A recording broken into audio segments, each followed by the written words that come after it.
बिस्मिल्लाहिर्रहमानिर्रहीम। आज की खबर के साथ मैं हूं कैसर रसूल और मेरे साथ मौजूद हैं सीनियर तजज़ियाकार इरफान सराही साहब। अस्सलाम वालेकुम इरफान साहब। वालेकुम अस्सलाम। इरफान साहब, आज की पहली खबर जो कि इस वक्त पूरे मुल्क में बल्कि इस वक्त पूरी दुनिया में एक सबसे हॉट न्यूज़ चल रही है। परवेज़ इलाही साहब वज़ीर आला पंजाब मुंतखब हो गए।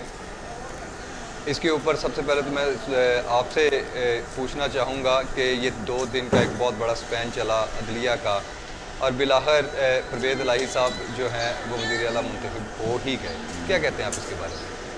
ये कैसा 2-3 माह से जो ये सिलसिला चल रहा है वो उसी की एक कड़ी है, और जिसे ये ऐसे नहीं होना चाहिए था। ये रियासत के लिए और मुल्क के लिए जो है वो मुनासिब नहीं, इंतशार का बाइस था और इसके लिए नुकसानेबल था। लेकिन हम बदकिस्मती से ये सिलसिला जारी होते होते आज जो है वो मुकम्मल हुआ है, ये स्पेल जो है। और अब बात है आगे मुस्तकबिल की कि ये मुस्तकबिल में क्या करते हैं। यही मेरा सवाल था कि अगला कदम अब इनका क्या होगा, क्योंकि जो कल तक खबरें आ रही थी, एक तो ये रात तक तो खबरें ये थी कि बहुत जल्द ये भी पॉसिबिलिटी हो सकती है कि जैसे ही ये वज़ीर आला का क्या कहते हैं ओथ उठाएंगे उसके फ़ौरन बाद हो सकता है गवर्नर राज लग जाए। ठीक है, लेकिन अभी तक उसके खबरें तो बहुत ज़्यादा है गवर्नर राज की, लेकिन अब देखें कि क्या होता है, क्योंकि अपोजिशन इस वक्त इस वक्त गुस्से में आई हुई है और अदलिया के ख़िलाफ़ भी कंपेन कर रही है। अदलिया के ख़िलाफ़ एक बहुत बड़ी कंपेन है जो कि चल रही है। यहाँ तक कि शाहिद खाकान अब्बासी साहब ने जो बयान दिया है कल, बल्कि शाहिद खाकान अब्बासी के अलावा जो पीपल पार्टी उनके भी कुछ सरबराह ने बयान दिया है कि अब हमें सुप्रीम कोर्ट के इख्तियारात महदूद करने पड़ेंगे। यानी कि उन्होंने स्ट्रेट फॉरवर्ड सुप्रीम कोर्ट के साथ जंग का एक महाज खोल दिया है। तो जो पीटीआई की तरफ से या क्या कहते हैं पीएमएल काफ की तरफ से जो उनके ओहदेदारान हैं उनकी तरफ से जो हमें इंफॉर्मेशन मिल रही है, उनके मुताबिक ये भी कहा जा रहा है कि अब वफाक की तरफ ये जाने लगे हैं। यानी कि वफाक में शहबाज शरीफ के खिलाफ अब ये अदम एतमाद लेके आने लगे। क्या कहते हैं आप इसके बारे में, क्या इस तरह हो सकेगा इनसे? देखें, ये करने को तो किसी तरीके से भी यहाँ पे काम पाकिस्तान में होते ही रहते हैं, चाहे वो मुक़तदरा अदारों के साथ मिल के होते रहे हैं या अब ये ख़ुद भी लड़ाई जब लड़ने शुरू हुए हैं तो ये इनकी कोई हदूद नहीं है, इनके कोई असूल नहीं है, इनका कोई सोच नहीं है, इनकी फ़िक्र नहीं है। ये सिर्फ़ और सिर्फ अपनी अना और ज़िद के ऊपर जो है वो काम कर रहे हैं। लेकिन सियासी जो इक़्तिदार है वो अपनी जगह, इन कायदीन को ये सोचना चाहिए कि हम एक रियासत के ज़िम्मेदार लोग हैं और हमें अपनी रियासत के लिए बचाना चाहिए। पूरी दुनिया में रियासत को समझा जाता है कि अगर रियासत होगी तो हम यहाँ पे होंगे और हमारे ये मामला सारे चलेंगे, ये हुकूमतें भी आएंगी, ये मराहत भी मिलेंगी और ये अवाम भी यहाँ पे खुशहाल रहेगी। लेकिन अगर आपकी रियासत ही को कोई ख़तरा है तो वो काम जो है वो बड़ा मुश्किल हो जाता है।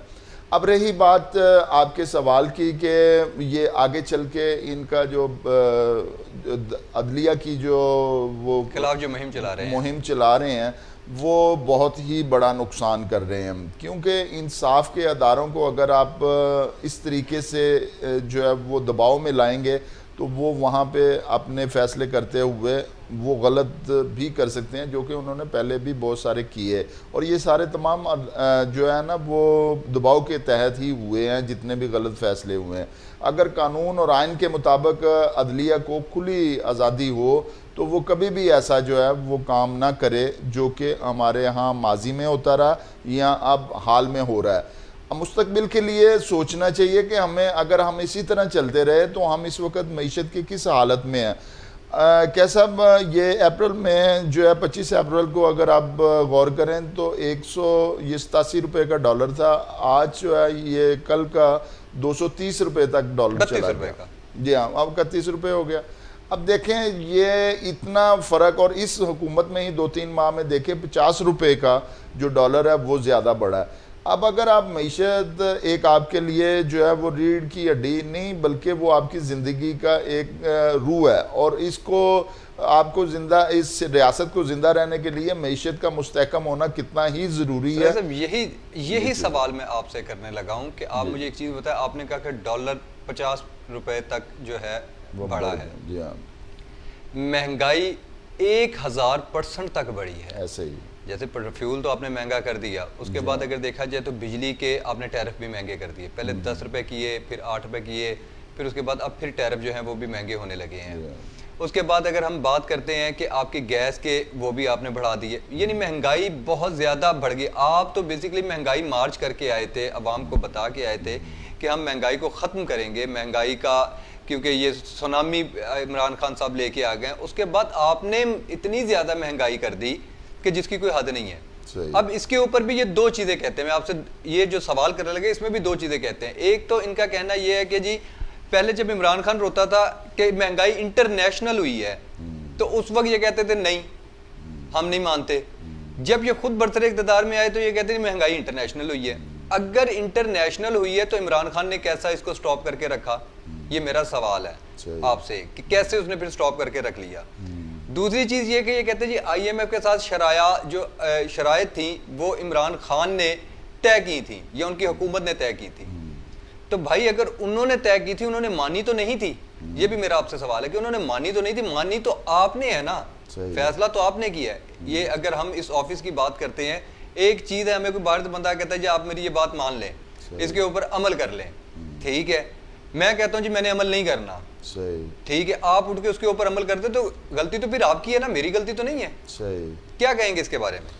देखें, ये जो आलमी तौर पे हमारी क्रेडिबिलिटी जो है वो उसको डैमेज किया गया है, ये इसी तसलसल का है कि हम कर्ज ले रहे हैं लेकिन वहाँ पे जो वापसी है वो उसकी उस तरह से नहीं हो रही। जो हम वहाँ पे वादा करके आते हैं वो पूरा नहीं किया जाता। सर इमरान खान ने 16 में तो 14 वापस किया है। नहीं, वो जो टैरिफ देखे ना उसके, उसने नो डाउट पाकिस्तान की हिस्ट्री का सबसे ज्यादा कर्जा उसी ने लिया था। अच्छा, लेकिन पाकिस्तान की हिस्ट्री का सबसे ज्यादा कर्जा उसी ने वापस भी किया है। कैसा, हम अगर इनका मुआवजा करते हैं तो उस हवाले से अगर इमरान खान की बात करते हैं तो इमरान खान हुकूमत में हमें पता है कि किस तरीके से महंगाई बढ़ी और किस तरीके से उन्होंने कंट्रोल करने की बजाय उसको जो है वो करप्शन के हवाले से, ज़ख़ीरा अंदोज़ी के हवाले से, माफिया के हवाले से वो एक भी ऐसा मंसूबा नहीं बना सके जिसके ऊपर हम फ़ख्र कर सकें या अवाम कह सके कि जी इन्होंने बहुत बड़ा काम किया। बजाय इसके कि वहाँ पे सनद को बहुत ज़्यादा बढ़ाया जाता, उसके हवाले से उस वक़्त भी वो टाइमिंग के ऊपर इन्होंने ना गैस के हवाले से कोई काम ऐसा किया, ना इन्होंने पेट्रोल के हवाले से कोई ऐसा बड़ा, किसी भी हुकूमत को अगर आप लेते हैं ना, चाहे शहबाज शरीफ की बात करें, चाहे अपोजिशन के किसी भी उनकी बात करें, किसी ने अपने फ़राइज़ को जो है वो गौर से देखते हुए सोचते हुए अपने फ़र्ज़ पूरे नहीं किए हुए। ये आप इस बात के ऊपर इसके दो राय नहीं कर सकते, क्योंकि जब भी जो भी हुकूमत में आया उसने हमेशा अपनी सीट की तरफ ध्यान रखा, अवामी काम या रियासत की तरफ कभी कोई ऐसा काम नहीं किया या सोच नहीं रखी या उसकी तरफ कंसंट्रेट नहीं हुए। क्योंकि अगर वो रियासत की तरफ उनकी फलाह के लिए कुछ काम करते तो हम कह सकते थे कि जी वो बेहतर है और ये कम बेहतर है।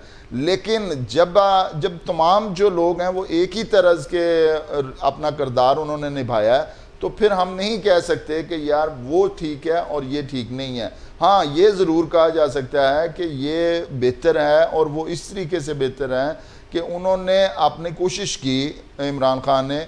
अब जब ये आए, इन्होंने वादा, अगर वो ये वाले लोग जो हैं ये वादा खिलाफ़ी करते हैं तो इमरान खान साहब भी यू टर्न के मास्टर हैं। सो ये इनकी बात हमें चाहिए तो है ही ये। अब ये चीज़ है कि हमें या तो नई क़यादत चाहिए, इस वक्त बिल्कुल नई क़यादत हो। इन जितने पुराने ये फरसूदा हालात में जितने भी पुराने लोग हैं इनको हमने देख लिया, हमने इनका जो है वो किरदार को सह लिया। अब हमें बस कर देनी चाहिए और हमें नए क़यादत की तरफ, किसी की तरफ गौर करना चाहिए, अवाम को भी और इनको 20 साल का मुआवजा अब 3 साल से तो ना करें। नहीं, मुआवजे की बात यह है कि अगर आप 17 या 20 साल का मुआवजा 3 साल से, क्योंकि किसी भी चीज़ को अगर आप भी पहले दिन किसी दफ्तर में जाएं या किसी भी जगह पे जाएं या किसी चीज़ का भी टेक ओवर लें, ठीक है, तो आपको वहां पे जाके मसाइल पता चलेंगे कि ये मसाइल क्या है। बाहर से तो वो कहते हैं दूर के डोल सुहाने ही लगते हैं। जी। जैसे जब ये नून लीग वालों ने, जब PDM वालों ने अपने गले में डोल डाला तो उनको बड़े सुहाने लग रहे थे कि हम तो एक दिन में इकोनॉमी ठीक कर लेंगे, ये महंगाई तो एक दिन। इस्माइल साहब, मुफ्ता इस्माइल साहब ये चीज़ कहते थे कि बिजली तो मैं ज़मीन बोझ कर दूंगा, पेट्रोल मैं ज़मीन बोझ कर दूंगा, बाकी उन्होंने अवाम को ज़मीन बोझ कर दी है। जब आप किसी चीज़ को स्टेटस के अंदर आके उसका काम करना शुरू करते हैं, पता फिर आपको चलता है। अगर आप ये कहें कि 50 साल या 40 साल से जो हुकूमतें कर रहे हैं उनको आप 3 साल में सीधा कर लेंगे, तो भाई ये तो बहुत मुश्किल है। सराई साहब, इसमें थोड़ा सा रिलीफ दे दें इमरान खान साहब को। नहीं, इमरान आप ये कहें कि जी उसके बाद कोई चीज़ करनी है, इसको मैं थोड़ा सा रिलीफ दे दें। 3 साल में नहीं हो सकता था। देखें, इमरान खान साहब को हम रिलीफ देने वाले कौन है? और नहीं, मैं आपकी बात कर रहा हूं, जो आप बात कर रहे हैं ना कि नहीं ये सारी हुकूमतें खत्म होनी, नए बंदे आने चाहिए। हम तजिया कर सकते हैं कि वैसे कैसा कम से कम मैं आपसे सिर्फ रिक्वेस्ट ये चीज की है कि भाई 40 साल से या 30 साल से करने वाली हुकूमतों का मुआवजा हम 3 साल से नहीं कर सकते। ये इनको ये और जबकि 3 साल के अंदर मैं कोई क्या कहते हैं, मैं साइड नहीं ले रहा किसी भी उसकी, 3 साल के अंदर सबसे ज्यादा पूरी दुनिया की इकोनॉमी क्रैश करने वाला कोरोना भी साथ हमारे चला है। सही है, नो डाउट। हम ये चीज़ कहते हैं जी करप्शन हुई, चीज़ें हुई सारी, भाई पूरी दुनिया में कोरोना आया, पाकिस्तान में अकेले में ये अजाब नहीं आया था अभी तक स्टिल, क्योंकि अगली हमारी ब्रेक उसी के ऊपर है। ठीक है, हम कोरोना के ऊपर बात करेंगे। कोरोना ने पूरी दुनिया की माशियत तबाह की है, तो फिर भी अगर ये चीज़ें 19-20 रही हैं या 20-21 रही हैं तो भाई उसमें कोई फ़र्क नहीं पड़ता। मेरे ख्याल से उनको टाइम देना चाहिए था। एकदम से महंगाई का रोना रो के अपने गले डोल नहीं डालना चाहिए था। जी। असल में उन्होंने जो इमरान खान साहब का है वो वैसे देखा जाए तो देग का एक दाना जो है वो चखने से पता चल जाता है कि देग में क्या दूसरे दाने क्या कर रहे हैं। इसी तरीके से इमरान खान साहब को सिर्फ 3.5 साल ही नहीं मिले, बल्कि 5 साल वो पहले भी वो हुकूमत कर चुके हैं KPK में, और उनका एक्सपीरियंस है, वो उसको आप इंक्लूड नहीं करते। लेकिन ये है कि 22 साल से वो पहले भी स्ट्रगल कर रहे थे। KPK में डेवलपमेंट बड़ी अच्छी चल रही है। आप भी KPK का देखें कि वो हर दफा हर 5 साल के बाद कभी भी ऐसा नहीं हुआ कि KPK में 10 साल की इकट्ठी हुकूमत आई है। आप पिछली टर्न्योर्स की बात कर ले, पूरे का पूरा उनका बायोडाटा उठा के देख लें, वो 5 साल के बाद बंदा चेंज कर देते हैं अगर उनको पसंद ना आए। लेकिन इसका मतलब है कि वहां पे हुकूमत इन्होंने ठीक की है। फेडरल की हुकूमत और सूबे की हुकूमत दोनों में फर्क है। फेडरल में आप पूरा मुल्क देख रहे हैं। कैसे साहब, यही प्रॉब्लम है कि जब आप KPK के हवाले से कहते हैं कि वहाँ पे बहुत अच्छे काम हुए और ये हुआ, तो वो अगर वो इतने हुए तो वहाँ पे सबसे बड़ी करप्शंस जो हैं वो वहाँ पे हुई हैं। सर अवाम ने बेसिकली, आप अवाम का मैंडेट देखें ना, अवाम ने उनको मैंडेट दिया है। वो हम करप्शन की बात वो हम देख रहे हैं, चीज़ें देख रहे हैं कि हमें दूर नज़र आ रहा है कि वहाँ पे करप्शन हुई, वहाँ पे डेवलपमेंट हुई, वहाँ ये चीज़ें, लेकिन वहाँ की अवाम जो है वो उसके साथ खड़ी है। जब अवाम उसके साथ खड़ी तो आप उसके ऊपर नहीं बात कर सकते। नहीं, हम बात जरूर कर सकते हैं। मेरा मतलब बात हम कर सकते हैं, लेकिन यानी कि उसके ऊपर हम एलिगेशंस नहीं लगा सकते क्योंकि अवाम उसके साथ खड़ी है। आज भी उसके साथ अवाम निकल रही है। नहीं, हम मानते हैं, और इस चीज़ के ऊपर सिर्फ मानते ही नहीं बल्कि हम इस पे कायल हैं कि जहां अवाम की पावर होनी चाहिए और अवाम जिसको भी मुंतखब करे उसी को इक़्तिदार का हक है, वो अपनी जगह। हम तो अपने प्रोग्राम में सिर्फ़ और सिर्फ तज्ज़िया करते हैं, और तज्ज़िये के साथ साथ मशवरा ये दिया जाता है कि आप सबसे पहले रियासत को रखें, अपने मफादात को ना रखें। अगर आप रियासत को नहीं रखेंगे तो नुकसान जो है वो आपका तो होना ही होना है लाजमी, लेकिन कम अज़ कम जो रियासत का उसका बहुत ही बेड़ा गर्क हो रहा है। और इसलिए रियासत को बचाना सबसे पहला हर शहरी का हर जो इक़्तिदार में है उसको भी, और जो एक आम आदमी है उसको भी रियासत को बचाने के लिए ये उसकी माँ का दर्जा रखती है और इसको बचाना चाहिए, उसका मुफाद सबसे पहले रखना चाहिए, जो कि नहीं रखा जा रहा। दुख ये है, रियासत सबसे पहले है, क्योंकि अगर ये मुल्क होगा तो हम होंगे, अगर ये मुल्क नहीं होगा तो हम भी कहीं पे भी नज़र नहीं आएंगे। और बहुत से मुल्कों की ये, आप इस वक्त इराक़ की कंडीशंस देख सकते हैं, सीरिया की देख सकते हैं। हमें सबसे पहले मुल्क देखना है, अपने मफादात बाला ताक रख के हमें सबसे पहले मुल्क को देखना है कि मुल्क, क्योंकि ये हमारा घर है। नाज़रीन, हमें अभी एक छोटे से वक्फे का वक्त हुआ चाहता है। थोड़े से हमें इजाज़त दीजिए, वक्फे के बाद फिर हाज़िर होते हैं एक नई खबर के साथ।